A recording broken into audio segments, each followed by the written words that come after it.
Class 12-এর third সেমিস্টারের বেশ কিছু ইম্পর্টেন্ট এমসিকিউ নিয়ে আজকে এই ভিডিওতে আলোচনা করব।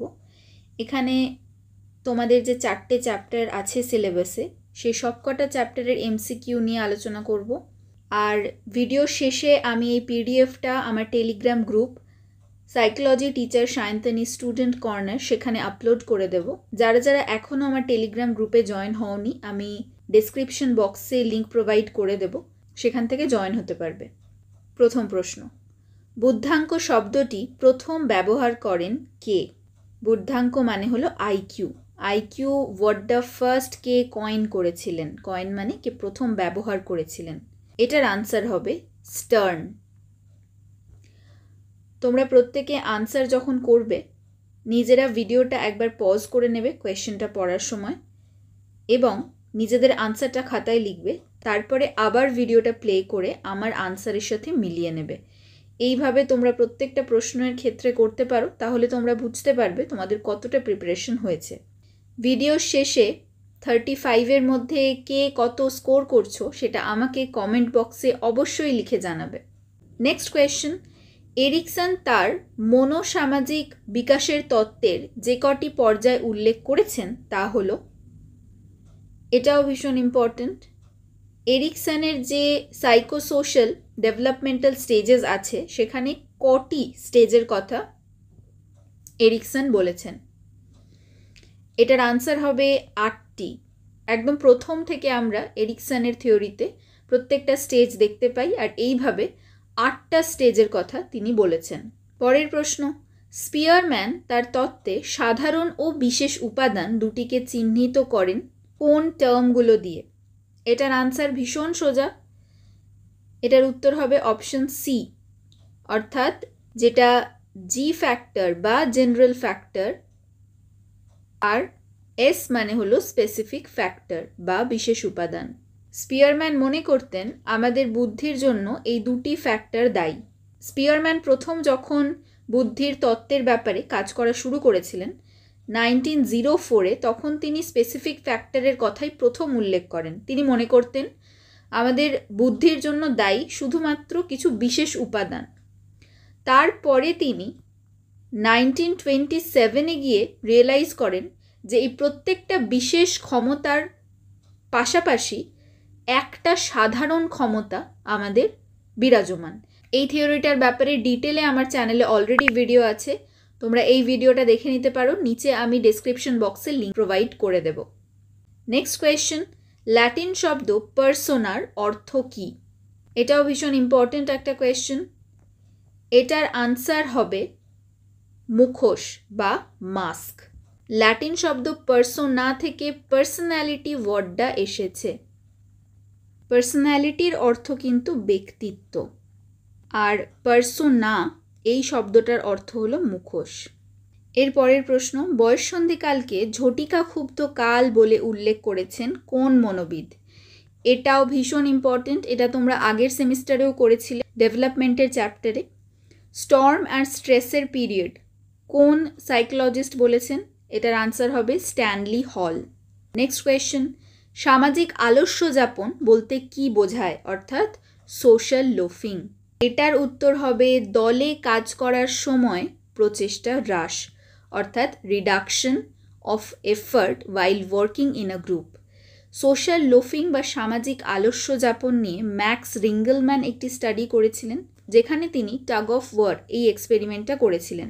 তিনি একটা জিনিস লক্ষ্য করেছিলেন, যখন আমরা গ্রুপে কোনো একটা কাজ করছি আর সেই গ্রুপে কাজের যতজন লোক লাগবে তার থেকে বেশি অত্যাধিক মাত্রায় লোক নিয়োগ করা হয়ে গেছে, তখন কিন্তু গ্রুপের প্রায় অনেকের মধ্যে এই সোশ্যাল লোফিং বা সামাজিক আলস্য যাপন দেখতে পাওয়া যায়, যেখানে তারা মনে করেন তাদের বেশি এফার্ট না দিলেও চলবে। অর্থাৎ যদি আমি পাতি বাংলায় বলে থাকি, সোশ্যাল লোফিং বা সামাজিক আলস্য যাপন মানে হলো গ্রুপে থেকে ফাঁকিবাজি করা। যখন আমরা গ্রুপে কাজ করছি আমাদের মনে হচ্ছে আমার বেশি কাজ না করলেও হবে, কারণ বাকি লোকজন আছে তারা এই কাজটা করে দেবে। নেক্সট কোয়েশ্চেন, মার্সিয়ার তত্ত্ব কোন বিষয়ে ভিত্তি করে? মার্সিয়াস থিওরি ইজ বেসড অন, এটার আনসার হবে অনুসন্ধান এবং প্রতিশ্রুতি, এক্সপ্লোরেশন অ্যান্ড কমিটমেন্ট। মার্সিয়া তার থিওরিতে এই দুটি শব্দকে উল্লেখ করেছিলেন। তিনি বলেছিলেন আমরা যে আইডেন্টিটি অর্থাৎ স্বরূপত্ব খুঁজে থাকি তার 4টে স্টেটাস হয়, 4টে পর্যায় হয়, যেখানে অ্যাডোলেসেন্সদের মধ্যে এই স্বরূপত্বের পথগুলোকে দেখতে পাওয়া যায় বা বিকল্পগুলোকে দেখতে পাওয়া যায়, যেখানে তারা অনুসন্ধান চালায় বেশ কিছুজন, আবার বেশ কিছুজন প্রতিশ্রুতি করে দেয় কোনো একটা স্বরূপত্বে, অর্থাৎ কমিটমেন্ট করে দেয় কোনো একটা স্বরূপত্বে। তো এটা নিয়ে থিওরি জেমস মার্সিয়ার তত্ত্ব এটা। উনি এরিকসনের 8টা স্টেজের থিওরিটাকেই পরে এক্সপ্যান্ড করেন, যেখানে মার্সিয়া 4টে স্টেজের কথা বলেন। নেক্সট কোয়েশ্চেন, আদেশ অনুসারে আচরণের 6টি নীতি উল্লেখ করেছেন কোন মনোবিদ? এটাও ভীষণ ইম্পর্টেন্ট কোয়েশ্চেন। এটার আনসার হবে শিয়ালডিনি। 6 প্রিন্সিপাল অফ কমপ্লায়েন্স। আদেশ অনুসারে আচরণ বা কমপ্লায়েন্সের মানে হলো যখন কেউ রিকোয়েস্ট করছে আর আমাদের বিহেভিয়ার বা আমাদের আচরণ তার জন্য পরিবর্তন হচ্ছে, অর্থাৎ behaviour change based on request. অনুরোধের দ্বারা আচরণের পরিবর্তন। নেক্সট কোয়েশ্চেন, স্ট্রেস শব্দটি প্রথম ব্যবহার করেন কোন মনোবিদ? এটার আনসার হবে হ্যান্সেলি। তিনি স্ট্রেস নিয়ে অনেক রিসার্চ করেন এবং হ্যান্সেলেরই দেওয়া একটা তত্ত্ব আছে, সেটা হলো GAS model, general adaptation syndrome model. স্ট্রেসের ভীষণ ইম্পর্টেন্ট একটা থিওরি। নেক্সট কোয়েশ্চেন, তরল বুদ্ধির কথা বলেছেন কোন মনোবিদ? তরল বুদ্ধি মানে ফ্লুইড ইন্টেলিজেন্স, এটার কথা কে বলেছেন? এটার আনসার হবে ক্যাটল। তরল বুদ্ধি আর কেলাসিত বুদ্ধি, ফ্লুইড ইন্টেলিজেন্স এবং ক্রিস্টালাইজড ইন্টেলিজেন্স। নেক্সট কোয়েশ্চেন, চাপ সবসময় স্বাস্থ্যের ওপর নেতিবাচক প্রভাব ফেলে। ইউস্ট্রেস মানুষকে অনুপ্রাণিত করতে পারে। ইউস্ট্রেস মানে হলো ভালো স্ট্রেস বা ভালো পীড়ন। চাপ সবসময় স্বাস্থ্যের ওপর নেতিবাচক প্রভাব ফেলে, এটা তো নয়। নেতিবাচক প্রভাব আমাদের সবসময় স্ট্রেসের কারণে পড়ে না, কিছু পজিটিভ ইম্প্যাক্টও পড়ে, যেমন আমাদের পারফরমেন্স ভালোও হতে পারে স্ট্রেসের কারণে। এই যে যেমন তোমাদের এখন এক্সাম, তোমরা যদি স্ট্রেস না নাও তাহলে কি তোমরা পড়তে বসবে? স্ট্রেস নিচ্ছ বলেই তোমরা পড়তে বসছো, আর এই ভিডিওটাও দেখছো স্ট্রেস নিচ্ছ বলে। এটার কারণে তোমাদের পারফরমেন্সটা কিন্তু ইনক্রিজ করবে। তোমরা এক্সামে এই যে স্ট্রেস তোমাদের প্রেজেন্ট আছে বা স্ট্রেস নিচ্ছ, তার কারণে তোমরা এক্সামে ভালো রেজাল্ট করবে। তাহলে এখানে সবসময় তো নেগেটিভ বা নেতিবাচক প্রভাব আমাদের শরীরে ফেলছে না, আমাদের হেলথের ওপর স্ট্রেস ফেলে না। তো প্রথম সেন্টেন্সটা ভুল, পরের সেন্টেন্সটা ঠিক। তাহলে এখানে option D is correct. Next question, James Mercia বিকল্প স্বরূপত্বের কথা বলেন, কতগুলো স্টেজের কথা বলেছেন? এটা একটু আগেই আমি বললাম, এটার আনসার হবে অপশন বি, 4টে। পরের প্রশ্ন, এটা স্তম্ভ মেলাও বা ম্যাচ দ্য ফলোয়িং আছে। এখানে বেশ কিছু ইন্টেলিজেন্সের থিওরি আছে আর তার পাশে থিওরিস্টদের নাম আছে, কে কোনটি দিয়েছে সেটা মেলাতে হবে। প্রথম, বুদ্ধির ত্রিমাত্রিক তত্ত্ব অর্থাৎ ট্রাইরার্কিক থিওরি অফ ইন্টেলিজেন্স, এটা কার দেওয়া? এটা দিয়েছেন স্টার্নবার্গ। পরেরটি আছে স্ট্রাকচারাল মডেল অফ ইন্টেলিজেন্স বা বুদ্ধির সাংগঠনিক তত্ত্ব, এটাকে দিয়েছেন Guilford, structural model of intelligence. 2 factor theory সবার জানার কথা, এটা স্পিয়ারম্যানের দেওয়া। আর পড়ে থাকলো যেটা বহুবিধ তত্ত্ব, এটা গার্ডেনারের দেওয়া, multiple theory of intelligence, gardener. তো এটার আনসার হবে অপশন ডি। পরের প্রশ্ন, সামাজিক বুদ্ধি শব্দটি প্রবর্তন করেন কে? Social intelligence. কে বলেছিলেন এটার বিষয়ে? এটার আনসার হবে থর্নডাইক। থর্নডাইক 3 রকমের বুদ্ধির কথা বলেছিলেন, সোশ্যাল ইন্টেলিজেন্স, কংক্রিট ইন্টেলিজেন্স আর অ্যাবস্ট্রাক্ট ইন্টেলিজেন্স, অর্থাৎ সামাজিক বুদ্ধি, মূর্ত বুদ্ধি আর বিমূর্ত বুদ্ধি। পরের প্রশ্ন, কোন পরীক্ষাটি গোষ্ঠীর চাপে আচরণ পরিবর্তনের প্রমাণ দিয়েছিলেন? গ্রুপ প্রেশারে কনফার্মিটি কোন পরীক্ষা বা এক্সপেরিমেন্টায় দেখা গেছে? এটার আনসার হবে অ্যাশের রেখা বিচার কাজ বা অ্যাশ লাইন জাজমেন্ট টাস্কে।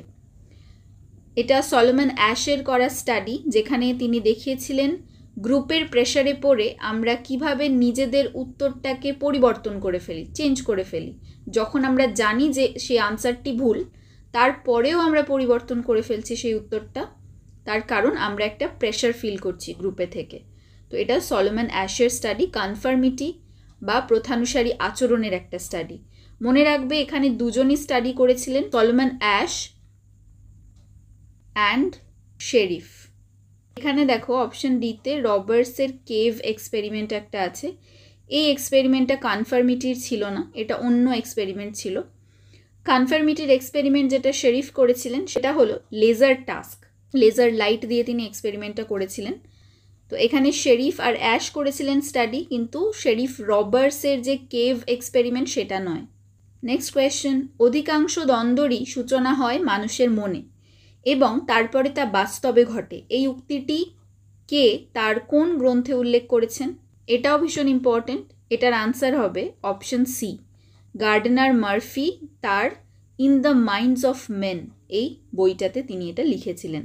পরের প্রশ্ন, গোষ্ঠী বিকাশের সর্বশেষ পর্যায়টি হলো, এটার আনসার হবে অপশন ডি, সম্পাদন কাল বা পারফর্মিং স্টেজ।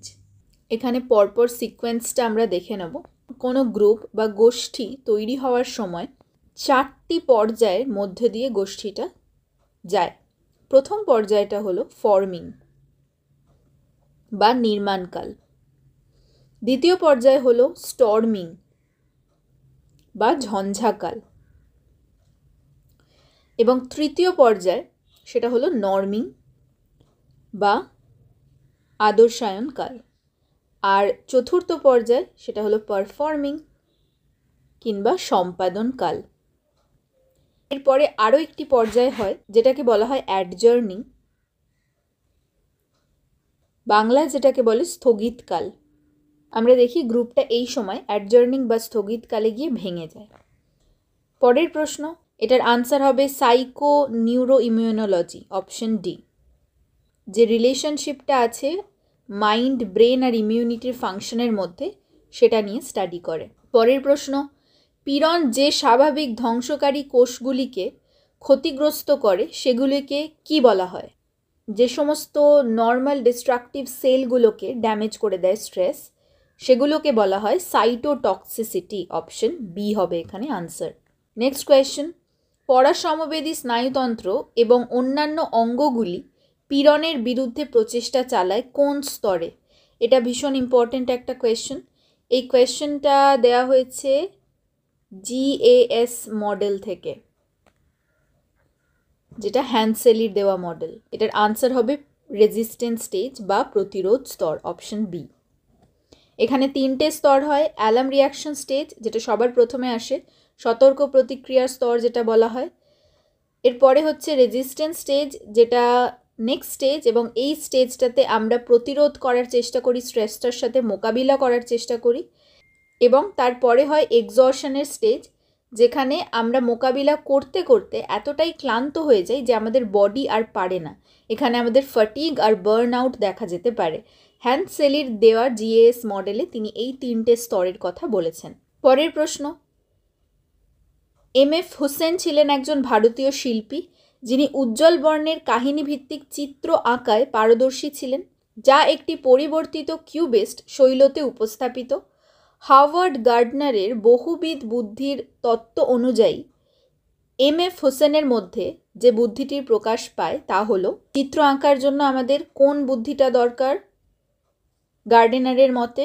এটার আনসার হবে স্থানগত বা স্থান সংক্রান্ত বুদ্ধি বা স্পেশিয়াল ইন্টেলিজেন্স, যেখানে আমরা স্পেস নিয়ে কোনো জিনিসকে বা কোনো কনসেপ্টকে বুঝতে পারি, আমরা ভিজুয়ালাইজ করতে পারি যে কোনো জিনিসকে। গার্ডনারের তত্ত্ব নিয়ে আমি অলরেডি ডিটেলে ভিডিও বানিয়েছি, এই ভিডিওটা তোমরা দেখে নিতে পারো, ডেসক্রিপশন বক্সে আমি লিঙ্ক দিয়ে দেবো। নেক্সট কোয়েশ্চেন, এখানে একটা বিবৃতি আর কারণ আছে। বিবৃতিতে বলা হচ্ছে, যখন দুটি সমান আকর্ষণীয় ইতিবাচক বিকল্পের মধ্যে একটিকে নির্বাচন করতে হয় তখন তাকে বিকর্ষণ বিকর্ষণ দ্বন্দ্ব বলে। দুটি সমান আকর্ষণীয় ও ইতিবাচক বিকল্পের মধ্যে, এটা ভুল দেওয়া আছে, এটা আকর্ষণ আকর্ষণ দ্বন্দ্ব হবে। এখানে দুটোই আকর্ষণীয় আর ইতিবাচক বলা হয়েছে, তো এখানে আকর্ষণ আকর্ষণ দ্বন্দ্ব দেখতে পাওয়া যায়। তাহলে এটার আনসার খুব ইজিলি আমরা করে নিতে পারলাম, অপশন ডি হবে এটার উত্তর।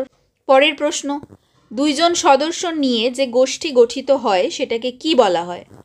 এটাও ভীষণ ইম্পর্ট্যান্ট একটা কোয়েশ্চেন। এই প্রশ্নটার উত্তর হবে যুগল গোষ্ঠী। যুগল গোষ্ঠী মানে যেখানে মাত্র দুজন সদস্য থাকবে, যেই গ্রুপে সদস্য সংখ্যা মাত্র দুজন, এটাকে আমরা যুগল গোষ্ঠী বা ডায়েট গ্রুপ বলে থাকি।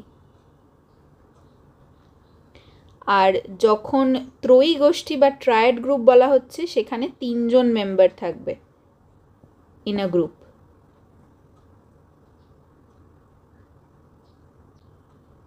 পরের প্রশ্ন, কোন মনোবিদ গোষ্ঠীর সদস্যদের মধ্যে সম্পর্কের ঘনিষ্ঠতার ভিত্তিতে প্রাথমিক ও মাধ্যমিক গোষ্ঠীতে ভাগ করেছেন? এটাও ভীষণ ইম্পর্ট্যান্ট একটা প্রশ্ন। প্রাইমারি আর সেকেন্ডারি গ্রুপ অর্থাৎ প্রাথমিক এবং মাধ্যমিক গ্রুপে কে ভাগ করেছেন? এটার আনসার হবে কুলে, CH কুলে, অপশন বি। পরের প্রশ্ন, এরিকসনের তত্ত্বের ওপর গুরুত্ব দিয়ে 4টি বিকল্পের স্বরূপত্বের উল্লেখ করেন কোন মনোবিদ? একটু আগেই এটা ডিসকাস করেছি। এরিকসনের থিওরিটাকেই এগিয়ে নিয়ে গেছেন এবং 4 রকমের আইডেন্টিটির কথা বলেছেন, আইডেন্টিটি স্টেটাস এর কথা বলেছেন। অপশন সি জেমস মার্সিয়া, তিনি 4 রকমের আইডেন্টিটির কথা বলেছেন, আইডেন্টিটি স্টেটাস। একটা হলো আইডেন্টিটি অ্যাচিভমেন্ট, একটা হলো আইডেন্টিটি ডিফিউশন, আইডেন্টিটি মরাটোরিয়াম আর আইডেন্টিটি ফোরক্লোজার। এই 4 রকমের আইডেন্টিটি আমরা দেখতে পাই অ্যাডোলেসেন্সদের মধ্যে। নেক্সট কোয়েশ্চেন, বুদ্ধিকে ব্যক্তির উদ্দেশ্যপূর্ণভাবে কাজ করার এবং যুক্তিযুক্তভাবে চিন্তা করা ও পরিবেশের সঙ্গে কার্যকরভাবে আচরণ করার উপযোগী সামগ্রিক ক্ষমতা। কোন মনোবিদ এটা এই সংজ্ঞাটা বুদ্ধির দিয়েছেন? এটাও ইম্পর্টেন্ট। এটার আনসার হবে ওয়েসলার। মনোবিদ ওয়েসলার এই কথাটা বলেছেন যে বুদ্ধির কারণে আমরা পারপাসফুলি অ্যাক্ট করতে পারি, অর্থাৎ উদ্দেশ্যপূর্ণভাবে যে কোনো কাজ করতে পারি, আমরা র্যাশনালি চিন্তা ভাবনা করতে পারি, আর এনভায়রনমেন্টের সাথে এফেক্টিভলি মানিয়ে নিতে পারি। এটার আনসার হবে ওয়েসলার। স্টার্নবার্গের মতে ব্যবহারিক বা প্রসঙ্গমূলক বুদ্ধির মূল লক্ষ্য কী? প্র্যাকটিক্যাল অর কন্টেক্সচুয়াল ইন্টেলিজেন্সের মেন গোলটা কী? এটার আনসার হবে দৈনন্দিন সমস্যার সমাধান বা সলভিং এভরিডে প্রবলেমস। এটাকে আমরা স্ট্রিট স্মার্ট বলে থাকি, যাদের প্র্যাকটিক্যাল ইন্টেলিজেন্স বেশি হয়। এরপরের প্রশ্ন, সমষ্টিবাদী সংস্কৃতিতে অর্থাৎ কালেকটিভিস্ট কালচারে কীরকম অ্যাটিটিউড দেখা যায়?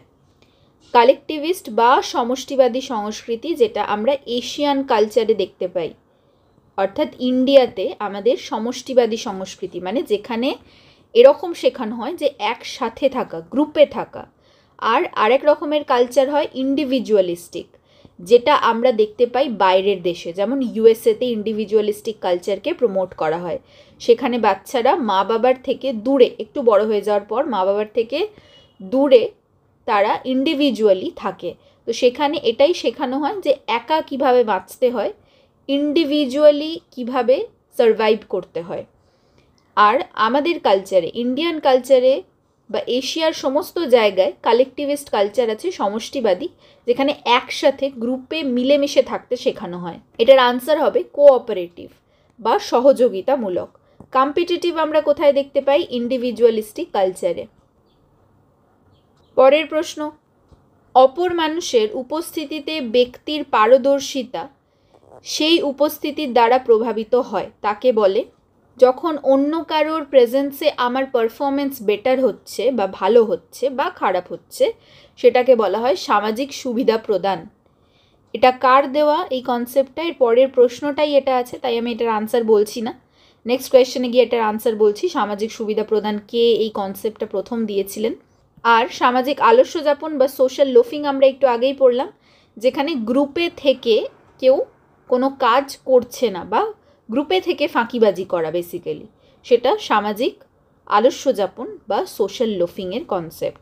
গ্রুপ পোলারাইজেশন আমাদের ডিসিশন নেওয়ার সময় কাজে লাগে, এক্সট্রিম ডিসিশন বা খুব কশিয়াস ডিসিশন নিচ্ছি আমরা যখন গ্রুপে থেকে সেই সময়। আর সোশ্যাল ইনফ্লুয়েন্স কাকে বলে?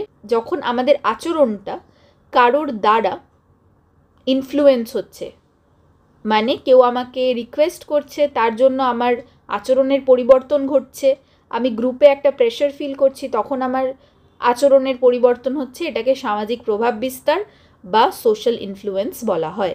পরের প্রশ্ন, সামাজিক সুবিধা প্রদান বিষয়টি প্রথম কে উল্লেখ করেছিলেন, কোন মনোবিদ? এটার আনসার হবে নরম্যান ট্রিপলেট। তিনি প্রথম এটা নিয়ে এক্সপেরিমেন্ট করেছিলেন। একটা কিসের এক্সপেরিমেন্ট করেছিলেন? সাইকেল রেসের। ধরো এইটা যদি সাইকেল রেসিংয়ের জায়গা হয় আর এইখানে বেশ কিছু অডিয়েন্স বসেছিলেন এই দিকে ফেস করে, আর এই দিকে বেশ কিছু অডিয়েন্স বসেছিলেন যারা এই দিকটায় ফেস করে মুখটা ছিল। যারা সাইকেল চালিয়ে যাচ্ছিলেন, নরম্যান ট্রিপলেট লক্ষ্য করেছিলেন যে এই জায়গাটাতে এসে তাদের স্পিড অনেক বেড়ে যায়।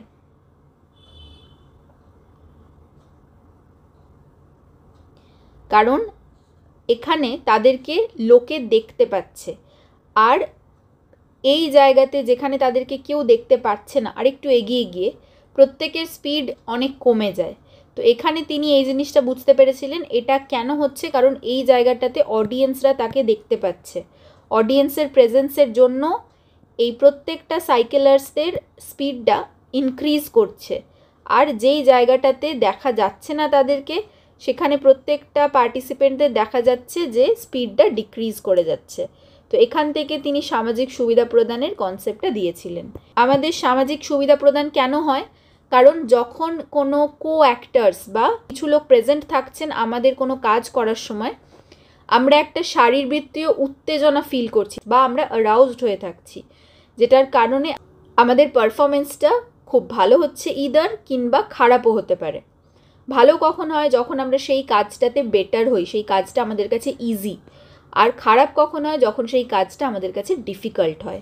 পরের প্রশ্ন, ব্যক্তির নিজস্ব ধারণাকে যখন সমমনস্ক মানুষদের সমর্থ আরও দৃঢ় করে তোলে তখন তাকে কি বলা হয়? এটার আনসার হবে গোষ্ঠীর মেরুকরণ। যখন আমরা গ্রুপে বসে কোনো সিদ্ধান্ত নিচ্ছি আর বেশ কিছু মানুষজন আমাদের সাথে সহমত হচ্ছেন, তখন আমাদের দৃঢ়তা আরও বেড়ে যায়। আমরা মনে করি হ্যাঁ আমাদের এই ডিসিশনটাই কারেক্ট, এটাই নেওয়া উচিত। তো এটাকে গোষ্ঠীর মেরুকরণ বা গ্রুপ পোলারাইজেশন বলে। পরের প্রশ্ন, এই গ্রাফটাতে কোন ধরনের স্ক্রুড বন্টন পরিস্ফুট হয় বা কোন রকমের স্কিউড ডিস্ট্রিবিউশন দেখতে পাওয়া যাচ্ছে? সবসময় মনে রাখবে ডান দিকটাতে প্লাসের দিক হয় আর বাঁ দিকটাতে হয় মাইনাস। তো এইখানে আমরা দেখতে পাচ্ছি ধনাত্মক স্কিউনেস। কেন পজিটিভ স্কিউনেস হলো? তার কারণ স্কিউ কথাটার অর্থ হলো লেজ, লেজ বা টেল। তাহলে এই গ্রাফটার লেজটা যেদিকে, অর্থাৎ সরু অংশটা যেই দিকে, সবসময় মনে রাখবে সেই দিকটাকে বলা হবে স্কিউনেস। তাহলে এখানে লেজের অংশটা কোন দিকে আছে? পজিটিভের দিকে। তো এইটাকে বলা হচ্ছে পজিটিভ স্কিউনেস বা ধনাত্মক স্কিউনেস। যদি গ্রাফটাকে দেখতে কিছুটা এরকম হতো তাহলে এটার আনসার কি হতো? ঋণাত্মক স্কিউনেস। কারণ এখানে দেখো লেজের অংশটা আছে নেগেটিভের দিকে বা ঋণাত্মকের দিকে, এটার জন্য এটার আনসার হতো ঋণাত্মক বা নেগেটিভ স্কিউনেস। তাহলে মনে রাখবে লেজ যেদিকে সেদিকেরই আনসারটা হবে। পরের প্রশ্ন, স্বরূপত্বের বিকাশের বাহ্যিক কারণগুলি হলো পরিবার, ক্ষুধা, ধর্ম নাকি গণমাধ্যম? এই চারটের মধ্যে কোনটা হবে? কোনগুলো ঠিক আর কোনটা ভুল? স্বরূপত্ব বা আইডেন্টিটি যে আমাদের ডেভেলপ হয় তার বাহ্যিক বা এক্সটার্নাল ফ্যাক্টরগুলো কি কি? পরিবেশ অবশ্যই একটা এক্সটার্নাল ফ্যাক্টর বা বাহ্যিক কারণ। ক্ষুধাটা কি বাহ্যিক কারণ? না। ধর্ম একটা বাহ্যিক কারণ, আর গণমাধ্যম বাহ্যিক কারণ। তাহলে 1, 3 আর 4 সত্য, কিন্তু 2 যেটা ক্ষুধা বা হাঙ্গার এটা মিথ্যে। তো অপশন ডি হবে আনসার। পরের প্রশ্ন, এখানে ম্যাচ দ্য ফলোয়িং আছে। এটা এরিকসনের যে স্তরগুলো যে 8টা স্টেজের কথা বলা হয়েছে সেই পর্যায় বা স্টেজগুলো এখানে ডেসক্রাইব করা আছে। প্রথম পর্যায়ে আমাদের কি হয়, বিশ্বাস অবিশ্বাসের দ্বন্দ্ব একটা বাচ্চার মধ্যে দেখতে পাওয়া যায়। তৃতীয় স্তরে কি হয়, উৎসাহ আর অপরাধ বোধের দ্বন্দ্ব, অর্থাৎ ইনিশিয়েটিভ ভার্সেস গিল্ট। 7th স্টেজে কি হয়, জেনারেটিভিটি আর স্ট্যাগনেশন, মানে সৃজনশীলতা ও বদ্ধতার দ্বন্দ্ব। আর 8ম স্টেজে হয় ইগো ইন্টিগ্রিটি ভার্সেস ডেসপেয়ার, বা সামঞ্জস্যপূর্ণতা ও হতাশার দ্বন্দ্ব। তাহলে এটার আনসার হবে 1এরটা ডি, এই দুটো অপশান আগেই কাটা। 2এরটা বলেছে এ, তাহলে 2এরটা এ মানে এখানে আছে, তাহলে এটা অপশন ডি হবে। এরপরের প্রশ্ন, এটাও ম্যাচ দ্য ফলোয়িং আছে। পীড়নের প্রাক্ষোভিক প্রতিক্রিয়া, সেখানে কি হয়, প্রাক্ষোভিক মানে হলো ইমোশনাল রেসপন্স। আচ্ছা, এখানে ফিজিওলজিক্যাল বা শারীরবৃত্তীয় রেসপন্স, সেটা তো ভীষণ ইজি, দেখেই বোঝা যাচ্ছে এটা অ্যাড্রিনাল রিলিজ আমাদের হয় আর কর্টিজল রিলিজ হয়। তাহলে 2এরটা হবে এ। 2এরটা এ কোনটাতে আছে, এই দুটো অপশন, তাহলে অপশন এ আর ডিটা আগেই হবে না। এরপরে 3এরটা আছে আচরণগত প্রতিক্রিয়া। আচরণগত প্রতিক্রিয়াতে আমরা কি করি, আমাদের কর্মপারদর্শিতা হ্রাস পায়, তার মানে 3এরটা হবে ডি, যেটা হলো অপশন সি। তাহলে এইভাবে তোমরা আনসার সলভ করতে পারো, কিন্তু প্রত্যেকটাই মিলিয়ে নেবে একবার, যেহেতু তোমরা প্রথমবার এমসিকিউ সলভ করছো আর মাত্র 35টাই এমসিকিউ তোমাদের কাছে আছে, প্রচুর সময় তোমরা পাবে। সেটার জন্য আমি যেভাবে শর্টকাটে এখন দেখালাম যে দুটো অপশান আগেই বাদ চলে যাবে সেটাকে বাদ দিয়ে বাকি দুটোকে ফিল্টার করে অ্যানালিসিস করা, এইভাবে করবে। কিন্তু তোমরা তাও প্রত্যেকটাকে মিলিয়ে নেবে, তারপরে ওএমআর শিটে মার্ক করবে। আর এই 35টা কোয়েশ্চেনের মধ্যে তোমরা কত স্কোর করলে সেটা আমাকে কমেন্ট বক্সে লিখে জানাবে অবশ্যই। যদি আরও ইম্পর্টেন্ট এমসিকিউ তোমরা দেখতে চাও 3rd সেমিস্টারের, তাহলেও আমাকে নিচে কমেন্ট করে দাও, তাহলে আমি নেক্সট ভিডিও আর একটা দেবো 3rd সেমিস্টারের ইম্পর্টেন্ট এমসিকিউ নিয়ে, সেখানে আরও 35টা এমসিকিউ নিয়ে আমি আলোচনা করব। আশা করছি এই ভিডিওটা তোমাদের ভালো লেগেছে। যদি ভালো লেগে থাকে অবশ্যই একটা লাইক করে দেবে। এই ভিডিওটা থেকে যদি তোমরা কিছু নলেজ গেইন করে থাকো তাহলে একটা কমেন্ট করে দিও, আমার তোমাদের কমেন্টগুলো পড়তে ভীষণ ভালো লাগে। তোমার যদি মনে হয় ভিডিওটা কারোর সাথে শেয়ার করার দরকার আছে তাহলে অবশ্যই ভিডিওটা শেয়ার করে দিও। আমার চ্যানেলে নতুন হয়ে থাকলে চ্যানেলটা সাবস্ক্রাইব করতে ভুলো না। দেখা হচ্ছে পরের ভিডিওতে।